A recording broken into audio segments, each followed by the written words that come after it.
Hello guys, welcome back to our channel DN blog. তো এখন আবার হঠাৎ করে একটু ঠান্ডা ঠান্ডা পড়েছে। তো মানে মাঝে মধ্যে দিনের বেলা একটু গরম আর রাত্রেবেলা ঠান্ডা। তো এই ঠান্ডার মধ্যে সবাই মিলে এখন আমাদের এই যে বাড়ির সবাই মিলে তো পিকনিক করা হচ্ছে। আর এখানে গান বাজছে, তো সেই জন্য আবার নতুন করে ভয়েস দিতে হচ্ছে। তো এখানে আমাদের পকোড়া ভাজা হচ্ছে, যে সন্ধ্যাবেলায় পকোড়া খাওয়া হবে। তো এই যে ডাবল ফ্রাই হবে, একবার হালকা শ্যালো ফ্রাই করে নিয়ে তুলে নিচ্ছে। একবার হয়ে গেছে, সবাই মিলে এদিকে খাওয়া দাওয়া হচ্ছে, আবার আরেকবার হচ্ছে। তো এই যে অর্পণের কাছে আমি জিজ্ঞাসা করছিলাম যে কেমন হয়েছে, বলছে ভালো ভালো। তো ভালো আমি কি করে আর শোনাবো, যে সাইডে গান চলছে, রোহানও বলছে যে ভালো। তাই আমি বলছি এদিকে একটু তাকাও, তাকিয়ে বলো। তা বলছে হ্যাঁ ভালো। আর ওই যে দুজনের পিছনে ওইদিকে বসে বসে ওইখানে খাচ্ছে পকোড়া। আর এদিকে আমাদের এই যে সবজি হয়ে গেছে, হট করে হয়ে গেল পকোড়া খেতে খেতে। কি আর করবো, হট করেই হয়ে যায়। তো আমাদের আজকে পিকনিকের মেনু খিচুড়ি আর চচ্চড়ি, বেগুনি, চাটনি, এইসব। আর এই যে এই দুটো টপ, এই দুটোতে শুধু আমি আগেরবার পিকনিক হয়েছিল যখন শুধু ঠোকা খাচ্ছিলাম, তা এবার দেখো কি সুন্দর সুন্দর ফুল ফুটেছে। আমার তো আর আশা হয়নি এর ভিতরে, এমনিতে আমি বেরোই না খুব একটা।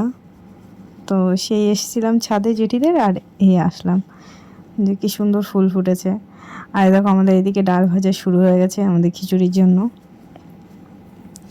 আর এই যে কাকা হেল্পিং হ্যান্ড, ওই যে কাকা শ্বশুর ওই দিকটায় জাল দিচ্ছে আর আমার শাশুড়ি এদিকে রান্না করছে। এবার আমি আর কিছু করতে পারিনি, কারণ আমার শরীরটা খুবই খারাপ, জ্বর এসছে। আর এদিকে যেটি নিচ থেকে যে চাটনি করে আনলো, আমের চাটনি। আমের চাটনিটা না খুব ভালো লাগে, ওই তোমার জলপাই, তারপরে কি বলে ওইগুলো রে, টমেটো, ভুলে গেছি কি বলে। ওসবের চাটনি অতটা ভালো লাগে না, কিন্তু আমের চাটনিটা ভালো লাগে। দেখো চাটনির গল্প করতে করতে আমাদের খিচুড়িও প্রায় হয়ে গেছে, এবার আমাদের খাওয়া দাওয়া হবে।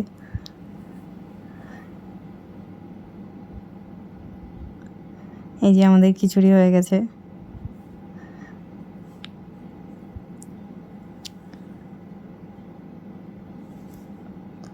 আর যে কাকা বসে বসে পরীক্ষা করছে খিচুড়ি, ভালো করে ভালো দৃষ্টি দিয়ে পরীক্ষা করছে। আর আমরা সবাই বসে আছি, এই দেখো আমি পাশে শুয়ে পড়েছি, আমার এত কষ্ট হচ্ছে, আমি এদিকে শুয়ে পড়েছি। ও তাই ক্লিপগুলো তাই নিয়ে নিল, আর আমি তো ওই সাইডে শুয়ে আছি। আর দেখো কি সুন্দর আগুন জ্বলছে, মনে হচ্ছে একটু হাত পা ছেঁকে নিই। ঠান্ডা ঠান্ডা একটু পড়েছে, তো এখানে ভালোই লাগছে। তো এই যে দেখো আমরা খেতে বসে গেছি, আমি এবার কিছু করিনি, শুধু বসে বসে খেয়েছি। না একটু সবজি কেটে দিতে পেরেছি, না এদিকে রান্নায় হেল্প করতে পেরেছি, শুধু বসেছিলাম। শরীরটা ভালো ছিল না, তো কী করবো, কিছু করতেই ভালো লাগছিল না। তো এই যে সবাই বসে পড়েছে। তো এই যে দুই জেঠি আর কাকা মিলে দেওয়া থাওয়া করছিল, আর আমরা বসে বসে খাচ্ছিলাম। আর লাস্টে সব নিয়ে নিয়ে বসে পড়েছিল। তো চলো আমরা এই যে খেতে থাকি, আর তোমরা দেখতে থাকো। আর ভিডিওটা যদি ভালো লাগে তাহলে লাইক কমেন্ট করে দিও। টাটা, বাই, দেখা হবে আবার নেক্সট ব্লগে।